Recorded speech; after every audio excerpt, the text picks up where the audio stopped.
Hi everyone, Laura Smith here from SLP Mommy of Apraxia, and it's so exciting because this is our third annual Apraxia Awareness Zoom with, I just call them the Apraxia Superstars.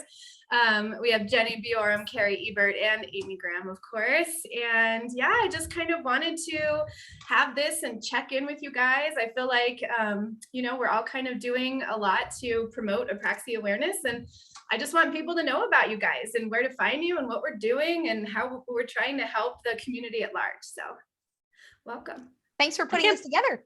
Yeah. I can't believe it's this is the third time we've done this. That's crazy. Yes. That's great. I know. Yeah. Very exciting. Very exciting. I think that we kind of all agree that social media, in case people don't know, is something all of us do. That's how I know all of you. But it is like a full-time job. Like posting posts like that. It is not, it is leisurely in the sense that I enjoy doing that over watching like Netflix, but it certainly is a job.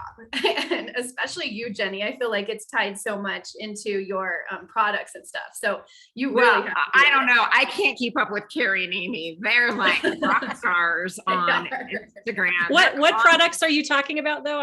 I don't think I know what products you mean. I haven't heard nice product placement there, Amy. Well, Cari, I've got your cards right there too. I love it. I love it. If you haven't heard of Bjorem speech sound products, then you're probably living under a rock. That's what I would say at this point. So yeah, I know. Yeah. No, social media is, I don't even know. You know what I think though, as an SLP who's been practicing for 26 years, because I am seasoned, we don't say old, we say seasoned. I would have loved to have been practicing when social media was a thing, where I could have learned from specialists in the field, where I could have collaborated with complete strangers, via a platform like Instagram. I can't imagine how much more confident I would have been in my skill set if I would have had that. So I just think we live in a really interesting era where, we have this ability to connect with people in Australia and people in Canada. And, I live in Kansas City and you guys are all in Colorado. And the fact that we, can communicate regularly and be able to share our little nuggets, with the world, it's just kind of a fascinating time to be alive, I think. It is. It's a fantastic, there's some interesting platforms too. And I feel like Instagram in particular has been really beneficial, especially for the SLP community, because I remember when I started just posting some therapy clips of just me doing therapy, like real actual therapy with, permission. My families have been so generous to let me do that. I remember I started doing that because I thought the same thing, Cari. It's like, you know what, when I was a new clinician or even a not so new clinician, and you hear about these different types of evidence-based interventions, you read about them, but then it's so helpful to kind of see how another clinician is actually implementing them in real life, in real time. And so that's why I started posting things on my Instagram, is where I'm most active. I know, we've all got our Facebook pages, and Laura, you're like a rock star on TikTok, but Instagram is so great because you can save them in highlights and you can categorize them. And I feel like I get questions all the time from SLPs about, what should I do in this instance? And I can automatically go, hey, I have an Apraxia highlight saved where I've already answered that question. So yeah, I feel like, right, exactly. And so I feel like that platform has been really valuable for SLPs. Well, and when you guys say, what's the saying, a picture's worth 1,000 words, then a video is worth like 10 million words. Yeah. I mean, being able to see things in action is just extremely powerful. Right, yeah, like Jennie, you just posted that one the other day. You were going into the car wash, but I don't know, you just must have got struck by direct inspiration because it was concise, it was perfect, and I was like, I just linked it and I saved it, and I literally, like, people ask me questions all the time on Instagram too, and I was like, copy paste. I'm like, I can answer this, but Jennie just answered it here. So. Jennie just answered it. It's so fun. I love it so much. I think what really kind of blows my mind though is, I know most of us do a lot of presenting, but traveling the country presenting. And I always ask who's on Instagram, and like the majority of people in the room are not on Instagram. And I get on a little soapbox and I'm like, probably one of the best things you could do for yourself as a speech pathologist professional is get on Instagram. If you don't want to put your pictures up there, if you don't want to post, don't post. Yeah. But if you can get on Instagram and follow people, I mean, there's 100 amazing accounts in our speech pathology field. And if you want deep dive information into lead weaning, feeding, what do you call it? Yeah. And if you want, dyslexia, lateralization, suspected apraxia, I mean, if you want information, it's the number one best place to get it. There is you don't have to it's crazy. It's just, and it's free. Think about it. You get continuing education, quality information. And there are fantastic accounts that are like labs from universities like Class Lab, FSU, Syracuse, Marquette, and where you actually can get amazing updates on the research that's coming out and they link to, all of their literature and the data. And it's fantastic. It's not just, cutesy pictures of here's the activity we did today. Those can be great too, but it's also the Informed SLP, like some amazing accounts where you get fantastic evidence-based information. Absolutely. I have a fun fact about, sorry, go ahead. No, I was just going to add on to that. The other thing is that I feel like what people are missing when they're not on the Instagram platform is they're not missing the most up-to-date terminology, use of terminology, how we're not using person-first language for autistics. We are, all of this information.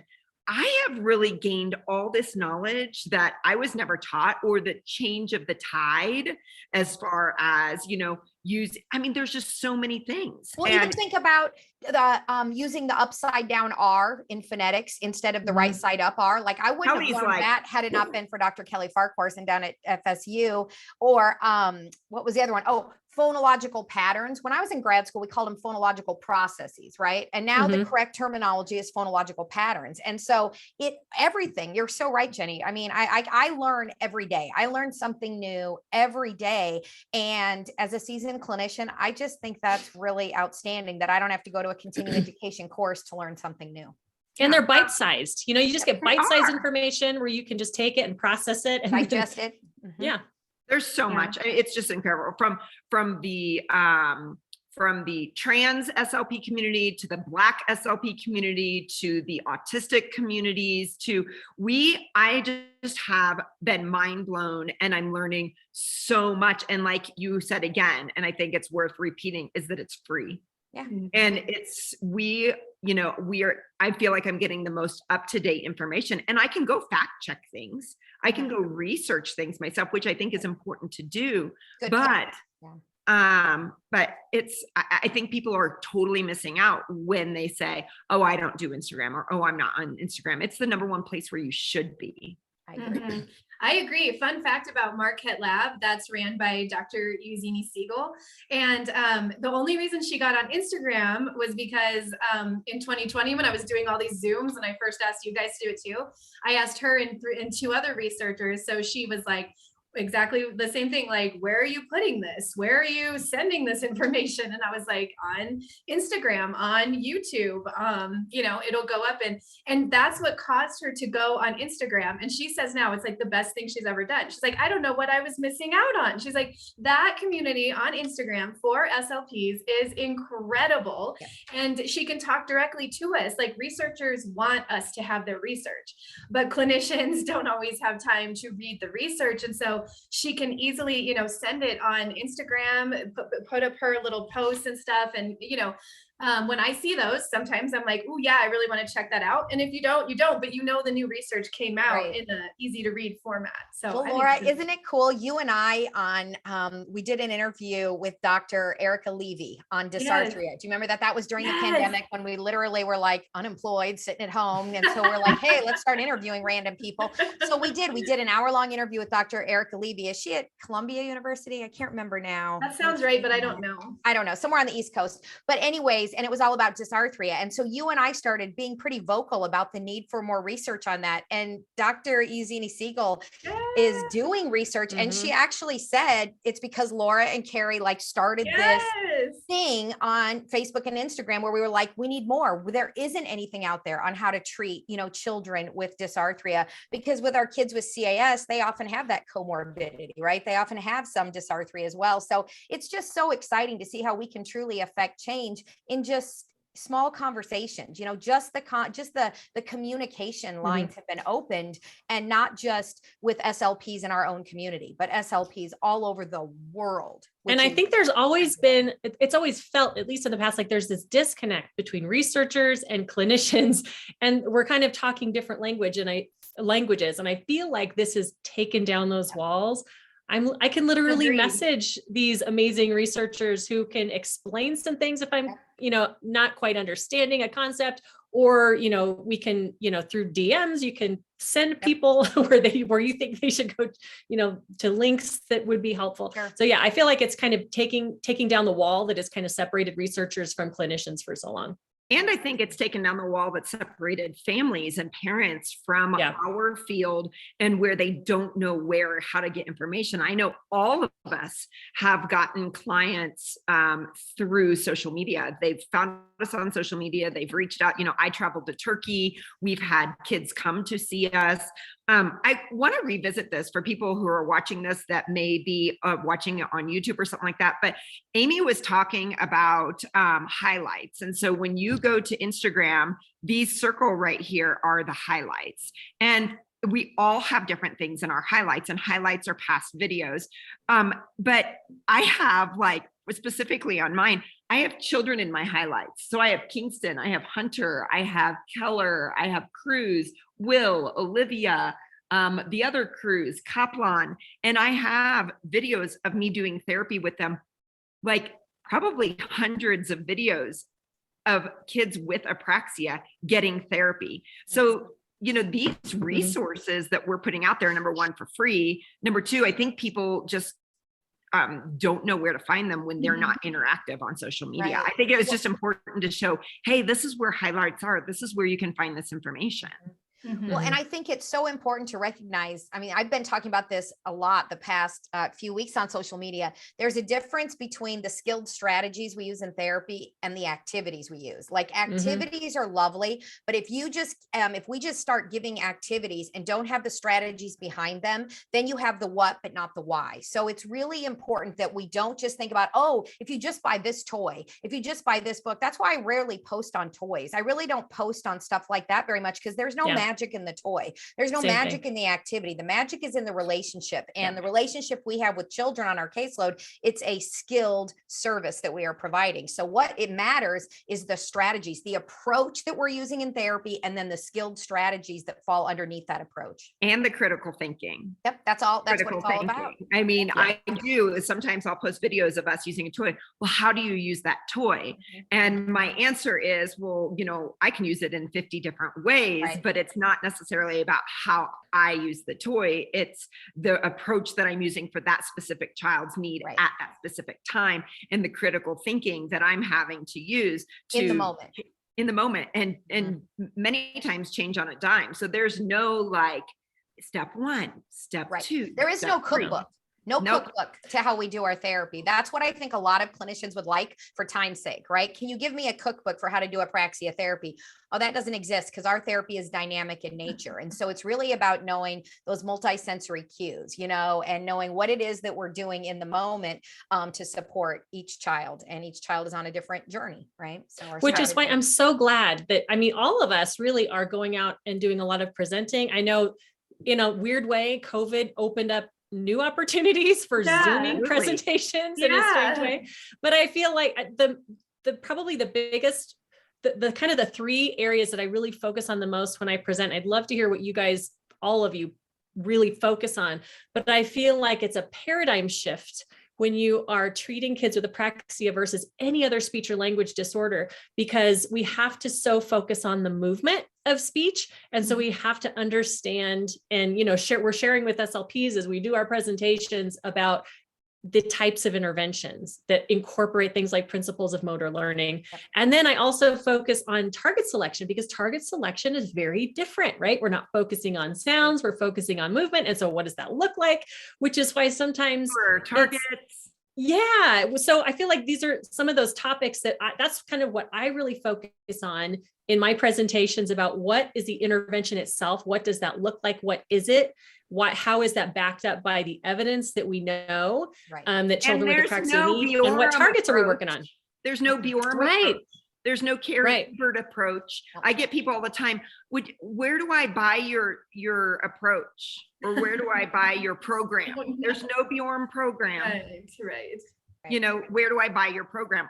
Yeah, our visual cue cards that we've created are just that. They are visual cue cards, right? So that to help kids be able to visualize the movement, right? So they can pair movement with and Amy, you've been talking a lot recently about cognitive reframing. And I really appreciate that term, that you talk about sounds in different ways. Using those semantic cues to help kids kind of understand. It's like the meta cognitive approach to, you know, producing speech. It's all fascinating. And I love watching you as my colleagues and my good friends, watching what you do and what you create and how you think, because we all have a little bit different approach, obviously, because we're all individuals. I think my favorite part when I present on my full day apraxia course, though, is differential diagnosis, because, you know, my new favorite saying is that the diagnosis drives the treatment bus. So you can't just say speech therapy is a one size fits all. Like, oh, it doesn't matter what the diagnosis is, I'm just going to use this approach. Sorry, that's not how this works, right? You have to know the diagnosis.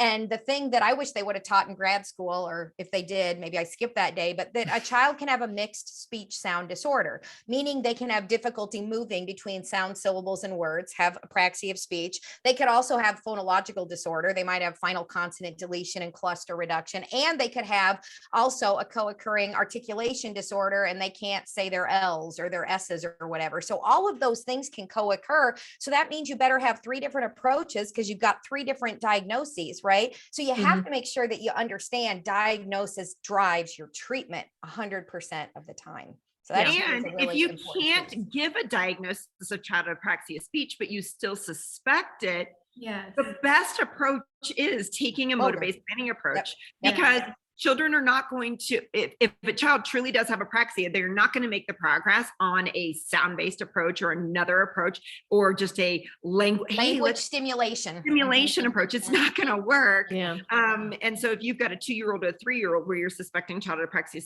speech, if you begin working on a motor-based planning approach and the child doesn't end up having apraxia, it's not going to hurt harm them. done.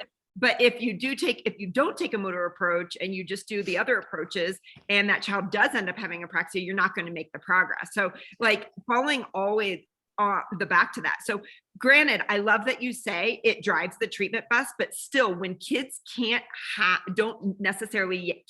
a diagnosis yet, but you suspect it, you're going to also look at the child. And you're going to say, this is what this child needs. Right. And I'm going to choose an appropriate approach, even though I can't quite give a diagnosis yet. Sure. What I see in early intervention, though, as a birth to 3 provider, is that a lot of SLPs use a language stimulation approach. So I'm going to use self-talk and parallel talk, and I'm going to get parents to talk to their child more and sing to their child more and read to their child more. Laura, you can talk to this. You are an SLP and a parent of a child with apraxia, and people would say to you, you just need to talk to her more, right? You need to read to her more. You need to sing to her more. And the guilt that puts on parents. I always say you can talk to kids with apraxia of speech all day, 24 hours a day. You can put them in the most language-rich environment.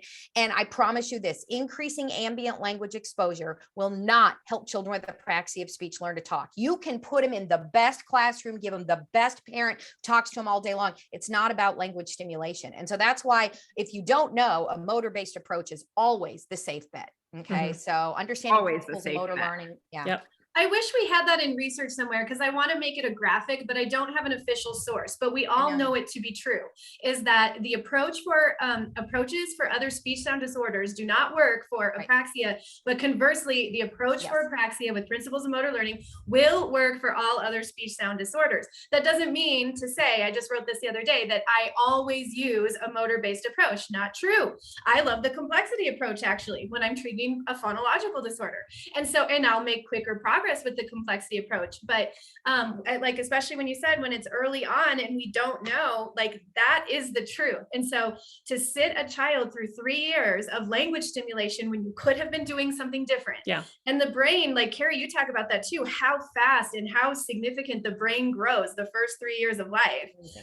We gotta be getting them in the right approach. We need them when they're babies. Give me a baby between 15 and 20 months of age, right? Because the brain triples in size during the first 2 years of life, triples in size. When you think of the number of synaptic connections that are formed in the first 3 years of life, not only do we want them, earlier, we want to make sure they're getting the appropriate intervention as well. So yeah, I'm a huge early intervention proponent. And I think that's where, not that we need to get on this topic, but the new CDC milestone. I knew you were going to say that. And I don't want to open up that can of worms. I understand that they're not meant to be used as screening tools and blah, they're surveillance tools. I don't even understand what that means. But whatever the CDC wants to say about it, but it's very concerning to me because waiting and hoping that the child will have 50 words at 2.5 before we make a referral. We are just setting mortified. I don't know. I mean, I can't explain it. I can't justify waiting. The wait and see approach is appropriate for kids with a language delay, right? Meaning that if you can stimulate and give them more language, the wait and see approach is probably fine if they simply have a delay. Childhood apraxia of speech is not a delay. It's not a speech delay. But you're not even waiting and seeing with the language approach. You're still providing intervention. That's not wait and see. Right. You're still doing something. Yeah. Well, we hope so, but with these new, the new surveillance guidelines, my concern is that kids are going to be 3 and not have had any early intervention and not even. And that parents will misunderstand what that means. Yeah. Rightly so. I can understand how any parent would misunderstand that. Yeah. Yeah. So it's concerning to me as a birth to 3 provider, Yeah. but we just.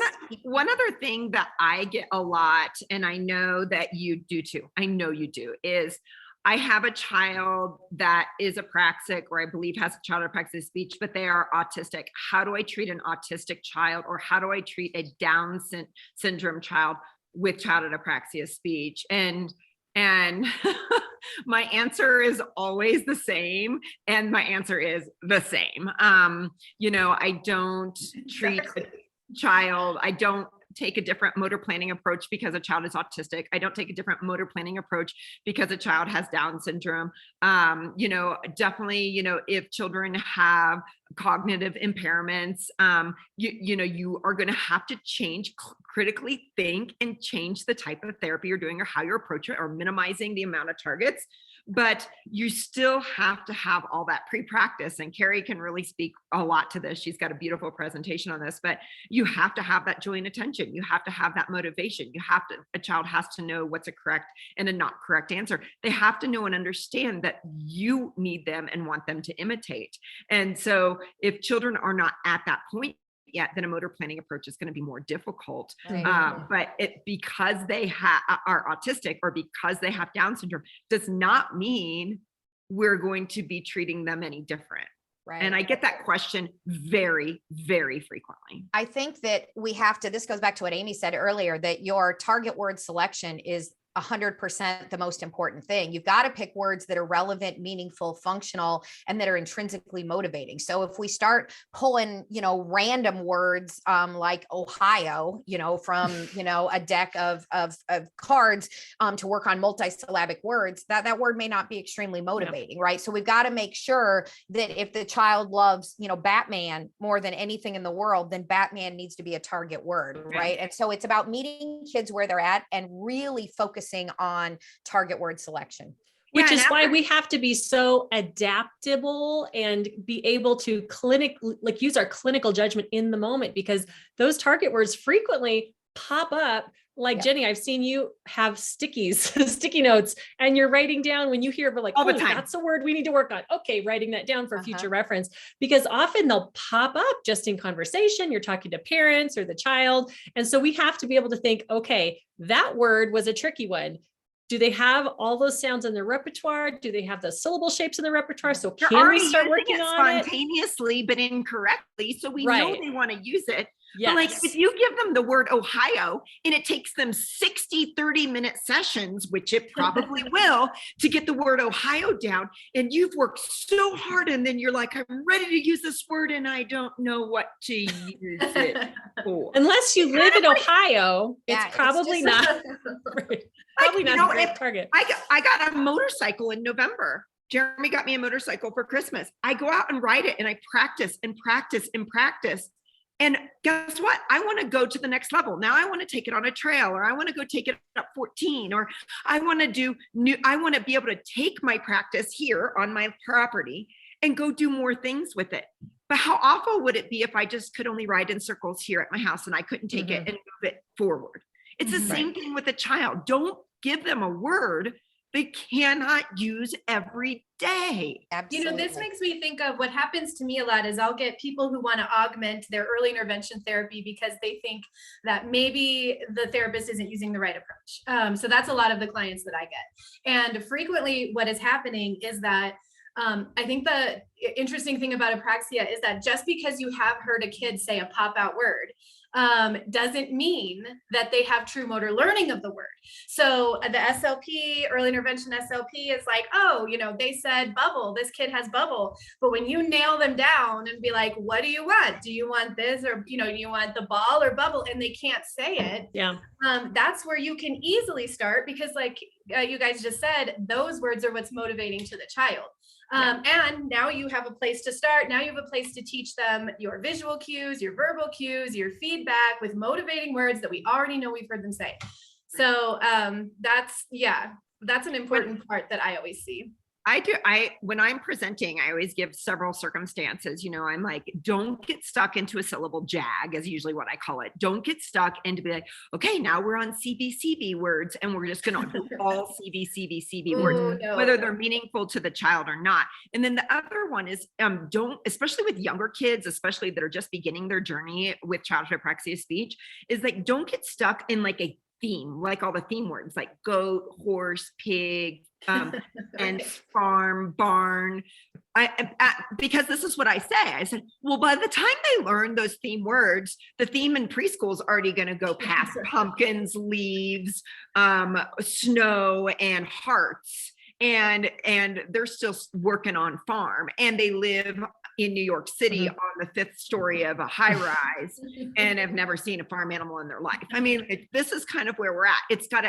Farm animals may be appropriate if they live on a farm, and that may be something they want to talk about every day, but don't get stuck in. And I think, what do you think too about sometimes we assume, oh, that word is too hard, so we're not even going to try it. But if you can think through some ways to simplify it, like I know all of you have talked about speech motor chaining, there's certain techniques that we can use. And like Cari was saying, multimodality, multisensory types of cueing, just to see if you can get that child. Like I was thinking of, I present on this all the time. I had a child who, it was coming up on Halloween. She wanted to say candy, could not motor plan that word for her life. And so I thought, you know what, she can say the word can. So we looked at a picture of a can and she could say the letter D. A, B, C, D, easy, right? So we practiced it, candy. And then the visuals, thinking of how I could simplify for that, her candy, she got it in 2 seconds. We were moving on and it was generalizing so fast because we can have ways of simplifying things for our clients too, if we just know some of the strategies. I got one I did for Jupiter. So I had a little boy. I want to hear it, but I have to cut you guys off because I only have 2 more minutes. I'm so sorry. We can talk forever. But I want everyone to know where to find you. You can find that Jupiter story, I'm sure, somewhere on Bjorem's. I already know it. It's a good one. So obviously I'm SLP Mommy of Apraxia. Everywhere you can find me on Instagram, Facebook, TikTok, YouTube. I have a blog. And all of you just kind of give your shout outs to your places to find you. Go, Cari. Okay. Go. Yes, Cari Ebert seminars. That's all you need to know. That's my Facebook, Instagram. Go to my website, Cari Ebert, EBERT seminars. Go for it, Amy. And I am GrahamSpeechTherapy.com. That is Graham like the cracker. And that is my handle on Instagram, Facebook, all the things.